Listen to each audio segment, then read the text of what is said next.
Hey everyone, my name is Doug Fitzsimmons and I'm the president of the South Robertson Neighborhood Council.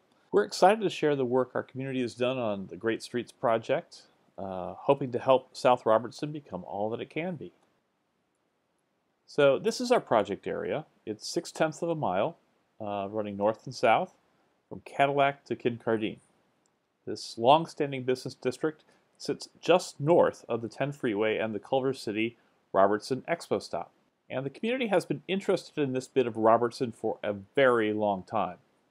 It was part of the larger Palms business area, which is one of the oldest in the city, and for decades it thrived. Then in the mid-1960s, the I-10 freeway was built, and it split the area completely in two. You can see a picture of the construction here. This is La Cienega, just west of Robertson. As a result, the business district between National and Cadillac completely atrophied. Freeway traffic overwhelmed all those small mom-and-pop businesses. 30 years later, in 1997, a UCLA report commissioned by then council member Mike Feurer described a commercial strip in serious decline, one that had lost its connection to the neighborhood. That was 20 years ago. But it could have been written yesterday. At about the same time, the council member urged concerned residents to create what he called a livable neighborhood council to spearhead changes. This new organization, the SORO Neighborhoods Council, was an innovative idea, and actually a few years later was one of the inspirations for the city's neighborhood council system. The group immediately got to work. Very quickly, they secured an LA Neighborhoods Initiative, or LANI grant, for $500,000. This is a completely community-led project, and it helped lay the groundwork for future change. And in retrospect, it's amazing what they accomplished. 6 bus shelters, 25 new pedestrian lights, a signaled crosswalk at Olin, new trees, new landscaping. Without it, our Great Streets efforts would be even more daunting than they are. That organization eventually grew into 2 different groups, the official City South Robertson Neighborhoods Council and the nonprofit SORO Community Foundation. Both carried the mission forward and built support and collect survey data at the yearly SORO Festival, and we kept looking for the next opportunity to continue the work. But it was critical that the next steps had to be just as community-driven with broad city buy-in and have a solid funding path. That opportunity finally came with Mayor Garcetti's Great Street Initiative. The first round of projects built on work already in progress, but the second round was an open call for community projects, exactly what we were looking for. So in late 2016, the SORO Community Foundation applied for and was chosen as one of 3 build projects in the city. The grant came with $13 grand for outreach for the community, and local groups pitched an additional $9,000. As you'll hear, this would be SORO's largest outreach effort ever. It also came with $500,000 for Phase 1 projects, and more importantly, a commitment to help find additional grant funding for the rest. The mayor, our 2 council districts, the SORO Neighborhoods Council, LADOT, and the planning department are all fully on board. This also comes during a rare window of opportunity. Right now, there are a number of concurrent projects underway in the area. The Expo Transit Neighborhood Plan, which is the light teal dashed area here, looks at encouraging density and expanding walkability around Expo stops. And if we were able to connect Expo to the high school and our business district with a safe pedestrian gateway, that would be a major accomplishment. The I-10 ramp project, which is the pink dashed area, is a once-in-a-lifetime chance to rethink how the freeway ramps are configured. The Great Streets project area includes the westbound off-ramp directly across from Hamilton High. And finally, there are 4 major new high-density developments in Culver City, which are those blue areas at the very bottom. To date, there hasn't been enough done to entice those folks to shop on Robertson. It is time to change that. To be frank, there are a number of different possible approaches to Robertson, and over the years, a number of ideas have been tossed around. If, say, the goal is to move as many cars as possible, we could remove street parking during peak periods and carry 3 lanes of traffic in each direction, at least until you hit Pico where the road narrows. I will say it's a plan that hasn't proven popular with businesses that rely on our street parking. Or, if the goal is to develop a walkable business district and encourage more community-oriented retail, we'd have to look at completely different options. Year after year, it was clear from our surveys the approach an overwhelming majority of SORO residents preferred. They wanted a safe, walkable, vibrant South Robertson business area. Hi, I'm Marge Safinia. For most of the last decade, I've been the outreach chair for SORO NC, and many of you have read emails that I've sent or clicked on posts that I've written on Facebook. On this project, we had a special advantage because as a neighborhood council outreach partner, we had already developed relationships, followers, and credibility with many of you in the community over time. That said, over the last decade of being the outreach chair, I can say that this is by far the biggest outreach effort we've ever engaged in, and the one with the largest and most enthusiastic response from the community. We're very proud of the work we've put in to make as much noise about this as we could. Why? Because outreach is core to the Great Streets process this year. Part of what has been learnt is that when communities aren't involved in the changes that affect them, proposed solutions don't stick. Above all, we wanted a community-driven vision with broad opportunity for people to buy in and get involved as often as they wanted. We engage 5 main forms of outreach that you can see on this slide: digital, in-person workshops, yard signs around the neighborhood to let you know about meetings. We engage directly with the business community, and we work through the partners who have reach. As we move through the process, each set of input we gathered built on what we had heard in the prior round, so that we ended up in this iterative process where we were able to move from a very broad set of goals right down to some specific improvements. We want to get to those shortly, but before we do, I want to give you a broad overview of all the ways that we worked hard to reach you. We used our SORO NC email list. Over time, we sent 11 emails to you, and our list is about 1,000 people, so we sent 11,830 emails. We did an online community survey that was open for 11 days prior to the first workshop, and 425 of you responded in just 11 days. The business survey has received actually now a little over 20 responses. We built a dedicated website, soroboulevard.com. You're probably looking at this now on that site, and in the few months that it's been up, it's had close to 4,500 page views by over 1,500 unique visitors, and there's a cool downloadable walking tour of other projects around LA that you can go check out for yourself if that's your cup of tea. We've worked on a video series with our partners at KCET, 4 short social media videos, really looking at complete streets and great streets ideas, and promoted those on Facebook. Now almost 25,000 people have seen those videos in the last few months. And of course, we keep posting to Facebook, Nextdoor, and Twitter. And we've also started a private discussion group just for the business leaders along SORO to help them connect with each other and start to take a sense of ownership.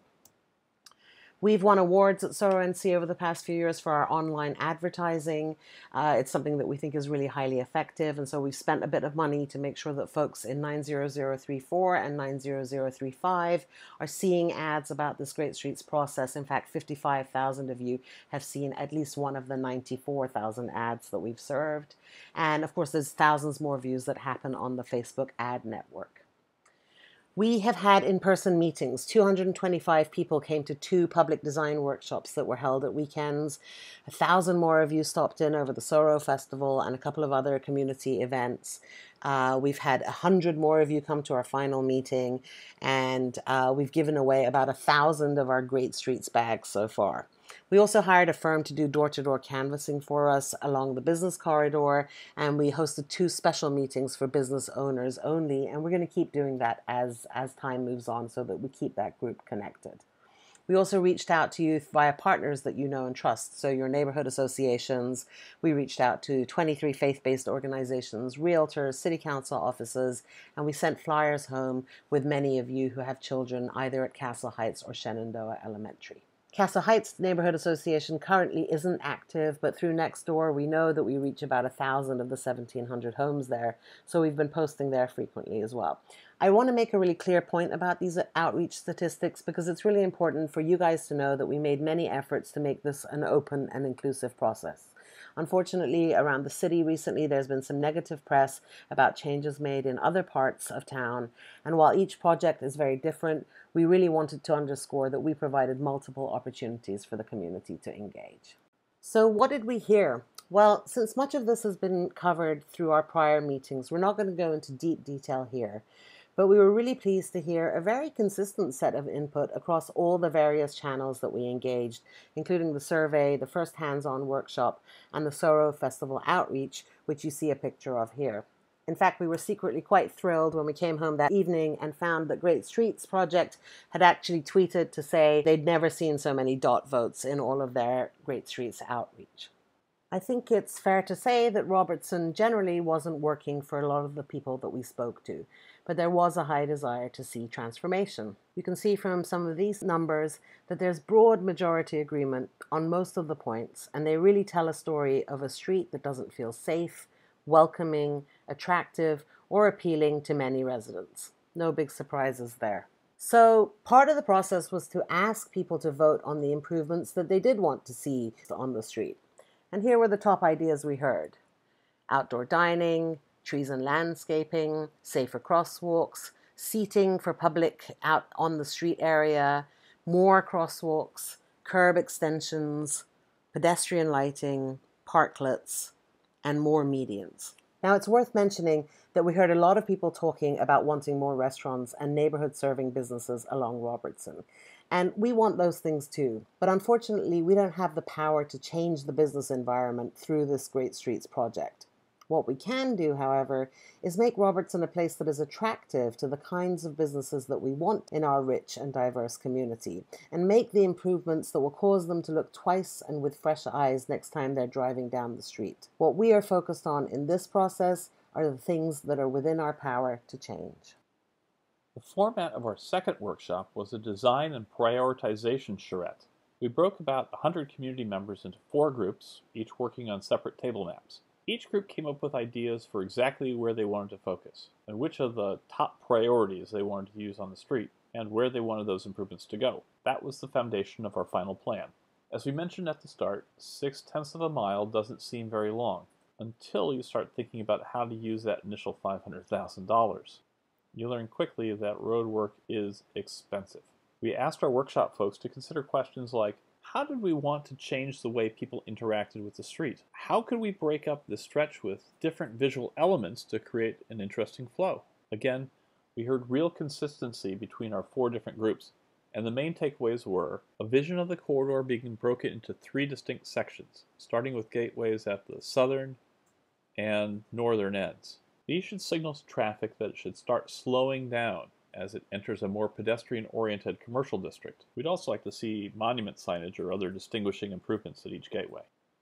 Finally, we identified a commercial core of a few blocks where we focus on slowing traffic and widening the sidewalks through bulb outs. We'll also add more and safer crosswalks here. While there's the overall big vision for the street, the workshop participants agreed that by concentrating initial improvements over a few blocks, we'd stand to get the most bang for our buck. Therefore, Phase 1 focuses in on 3 main intersections in the commercial core: Beverlywood, Gibson, and Olin. But we're not working with a clean slate. There are real-world constraints on what we can do. Robertson is, and will continue to be, a major north-south artery between Century City and the I-10. It's designated as a secondary highway, but it's substandard. It's only 60 feet from curb to curb. That does not give us a lot of wiggle room. We also know that our residential areas are slammed by cut-through traffic. We cannot make that worse, so that rules out a lane reduction or a road diet. As I mentioned, our businesses rely on street parking. There's no readily apparent source of funds for constructing a parking lot, so we have to minimize our parking impact. That leaves us with traffic that's too heavy and streets that are too narrow for bike lanes. That's a bummer, but we do want to work to find alternatives. Finally, we can't predict or control business investment along Robertson. If we want new businesses, the best we can do is to just lay breadcrumbs. This is important. Once again, we can't remove lanes. We have to minimize our parking impact. We have to find alternative routes for bikes. And we have to work with our existing businesses. So where does that leave us? With questions. Can we calm traffic while maintaining volume? Can we ensure pedestrian safety and comfort, particularly for students? Can we build a business district where people want to congregate? And can we create opportunities for greening and open spaces? SORO sits between freeway exits in Century City. For the foreseeable future, Robertson is going to carry that traffic. That may or may not change, but it's our current reality. So again, we can't remove lanes because that will likely drive additional traffic into the side streets. and people are already upset about that. And during rush hours, it's already painfully slow. We definitely don't want to make that any worse. But for the rest of the day, we can use two powerful tools to get people to slow down and maybe treat our area like it's an actual neighborhood. The first tool is medians. We're proposing short medians that are two gateways, to the north and to the south. In both spots, the road is wide enough that they won't require losing any traffic lanes. It helps that there's no parking in those spots too. Studies show that when you put in tall vertical elements like trees, people automatically slow down. It's just a natural thing you do. And those features signal to drivers that they're entering a new zone, that they need to pay attention to the stuff going on around them. You can see how that would look actually from Hamilton in the simulated photo in the center here. Medians are going to be part of a future phase, but we want to bake them into the plan now. We clearly heard your concerns about maintenance, by the way, when we talk about medians and any plantings we're going to do, so we're taking that into account in the budget and plans for our improvements. Our second tool is sidewalk bulb outs, also known as bump outs or curb extensions, and we can start to put those in now. As you'll hear, bulb outs have a lot of benefits, but first let's focus just on traffic. Based on community input, we're proposing 9 bulb outs in our commercial core, roughly Beverlywood to just north of Hargis. They'll include safety ramps to be used by pedestrians. And in most cases, we're using existing red zones for the bulb outs, so they will be mainly at intersections. Oh, one neat thing. When you put bulb outs across from each other, you create a perceived traffic pinch point. The street doesn't actually narrow, but it feels that way. That slows cars, particularly during those off-peak hours when Robertson is a speedway. It shouldn't have any effect when cars are already going slow, like, well, at rush hour. We also wrap the bulb outs around the corners onto the side streets. It means that when you're turning onto Robertson, you'll be able to see around parked cars more easily. The downside, and there are always trade-offs, is that you won't be able to squeeze into the parking lane that has been that informal and illegal right turn lane. Bulb outs also tend to reduce the speed of turns by about 6 to 8 miles per hour, making them a little safer for both drivers and pedestrians. One thing we hope to see is that corners with bulb outs will appear narrower, which may discourage frustrated impulse turns off of Robertson during rush hour. We don't have any data on this, but it's something we're going to try to track. In our initial Phase 1 budget, we'll do 2 corners, opposite sides of Robertson and Gibson, in concrete and in plantings. The rest will be a combination of painted zones with protective concrete planters and bollards, but we'll actively seek grants to build those out in concrete. Bollards, by the way, are those short tube-shaped traffic barriers. So in the end, we'll preserve the 2 lanes of traffic in each direction, but these changes should help keep the traffic moving closer to the speed limit rather than exceeding it. Again, especially at those off-peak hours. Pedestrian safety has always been a focus of the Great Streets project. We want to make it easy and safe for people to move around. That's particularly important for us on South Robertson because we have 3,600 Hamilton High students, many of whom walk around on the street distracted, to say the least. By the way, one of the things that we heard from the surveys was that Robertson was too dark at night. We realized that those Lanny-era streetlights had burned out their bulbs and hadn't been replaced in ages. So a couple of weeks ago, we asked the city to convert our pedestrian lighting to long-life LED bulbs, and that's one problem already fixed.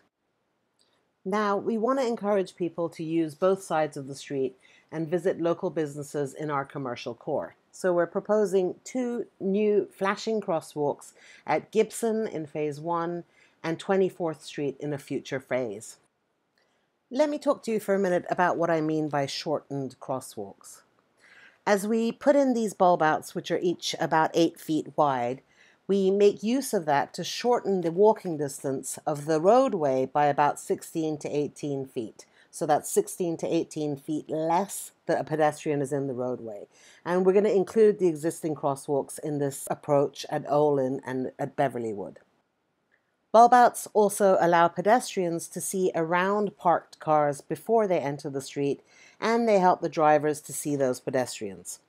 As Doug mentioned earlier, for those temporary painted bulb outs, we're going to be using big 700-pound plus concrete planters and bollards along the perimeters to make sure that we keep cars out. One more thing that's important. We've been hearing for years about near misses with students crossing at Cattaraugus. So we're proposing a scramble crosswalk at that intersection. Scrambles stop cars in all directions at the same time and allow people to cross in any way that they want. You may have seen the one up by Hollywood and Highland, or the ones that are used all over downtown Santa Monica. Pedestrians are allowed to walk diagonally too, which means that they don't delay the cars twice in two directions, and once the light is green, turning cars won't have to wait for pedestrians to finish crossing. And some places go even further, bringing a little creativity to their crosswalks. It's something that we can explore when we apply for future grants. If you look, we do have businesses that are coming into the neighborhood. A big part of this project is making sure they succeed. One recent addition is SORO Sweets. They've just taken over the old BK Sugar Lab next to Fred's Bakery and Hip Cooks. Their signature line is letterpress chocolate. They're the only bean-to-bar chocolate makers in Los Angeles and have won many awards, including the food community's equivalent to the Oscar. They're interested in staying here for the long haul and investing in their business, but in order for a boutique specialty place to survive, they need foot traffic. They need sidewalks people want to walk along. They need an environment that makes people feel like they want to stop and stay a while. And they need other thriving consumer-serving businesses as neighbors. If we can find ideas that calm traffic so it's not so fast or noisy, clean up the sidewalk, provide public seating, provide better lighting or art, that's going to help businesses like SORO Sweets thrive and want to stay here. And as a side benefit, the Great Streets project is building better relationships between fellow businesses along the corridor. Only good things can come from that. Look, and to pile on the bulb-out train even further, for business owners, a wider sidewalk creates new opportunities. The area can be used for outdoor seating, or for tables for nearby food shops, or for landscaping if we get businesses to help maintain them. It's a great opportunity to bring businesses together. Since bulb-outs are primarily around intersection corners, the plan minimizes the number of parking spaces lost. I think we lose one or two at most on the entire street, but we do gain those seating areas. Speaking of seating, the businesses are working together to figure out some sort of seating option along the street. This is going to be covered under a separate piece of the grant, so we're not going to deal with it here. The crosswalks are pretty important for businesses too. We want people out of their cars and actively exploring the street. The goal is to create gathering places that attract people. A busy walking street will draw new businesses and with luck make existing businesses like SORO Sweets more profitable. So let's talk about green spaces for a minute. First of all, we're going to be putting in new trees wherever possible, and we're going to keep adding to that over time.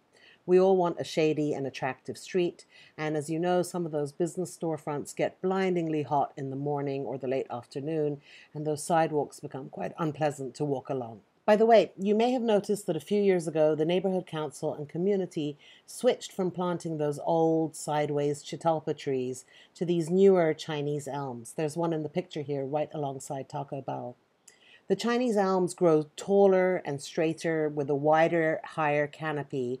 And once we give them a chance to grow a little further and we could get some funds for some pruning, they'll surpass the business signage and they'll give us a nice shady street. As we put in the bulb outs, we're also going to be able to move those trees further away from the storefronts so that that's another advantage to making sure that their signage can be seen. As we mentioned, in the short term, we're going to use planters to protect those temporary bulb outs. Big ones, like the 4 feet high ones shown here at bottom right. And the bottom section of each of these planters is filled with concrete, so they're really, really heavy duty. Longer term, we're going to work with businesses before making any decisions about permanent landscaping. We really heard community concerns about maintenance of any medians and any plantings, so we're baking ownership of that maintenance into the plan. So widening sidewalks is one thing, but SORO is relatively park poor. So can we find more open spaces for people?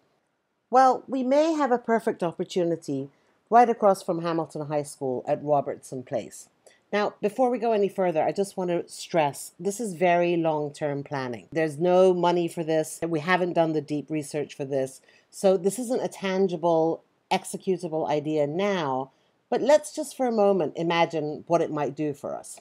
Robertson Place is an underused piece of street tucked away against the lawn of Palms Westminster Church. It could quite easily be closed off to create a public plaza, a people plaza, where folks could hang out and where we may even be able to host some small community events. The roadway would be sectioned off by heavy-duty concrete planters, and the folks who live here on Helms Place would still be able to get in and out since their road loops around to Kramerwood. So I wonder if we can imagine what that might look like. Well, actually, we can, because it's happened somewhere else in LA. On the left here is our Robertson Place, and on the right is Sunset People Plaza, up on Sunset Boulevard in Silver Lake, right opposite Cliff's Edge Restaurant. If you look down at the inset photo, you'll see that their geographic setup is very much like ours, a triangular park in their case with a piece of roadway connecting through off of the main drag of Sunset. There, they've used it as a community space. It's actually brought around a revitalization of some neighboring cafes.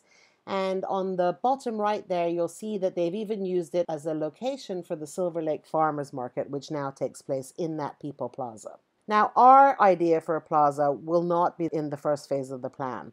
There are a ton of details that we would have to work out, and we'd really have to make sure that we had the support of the nearby neighbors. So we're not proposing that this is going to happen now, but we are saying that we should dream about it. The city does happen to have grants specifically for people plazas, and what I want to challenge you to do the next time you're driving north along Robertson is see if you can visualize how beautiful that southern gateway might look if we had a big open green people plaza and park there. I bet that once you see it, you're not going to be able to unsee it. Okay, last couple of things. Within the coming months, the Neighborhood Council and our 2 City Council members will be putting up these SORO medallions on the light poles along Robertson. Unlike the prior fabric banners that we had up, these are permanent installations made to last, and they should be up there for decades. It's another way that we can let people know that this is our neighborhood and it's not just a pass-through to the freeway. We want them to know that this is our community and that we're working hard to make it better. So look out for those in the new year. Okay, so let's quickly look at the calendar and go over what we talked about. Hey, monkey break! So this is what we're planning on tackling in Phase 1 with that initial $500,000. We're going to be doing new pedestrian crossing at Gibson with flashing lights and those access ramps. 2 concrete bulb outs at Gibson also. That's going to be integrated with the new crosswalk. The other bulb outs will be painted with protective planters and bollards. Put in new Chinese elm trees, the SORO street medallions that Marge just showed you, and pedestrian seating along the street.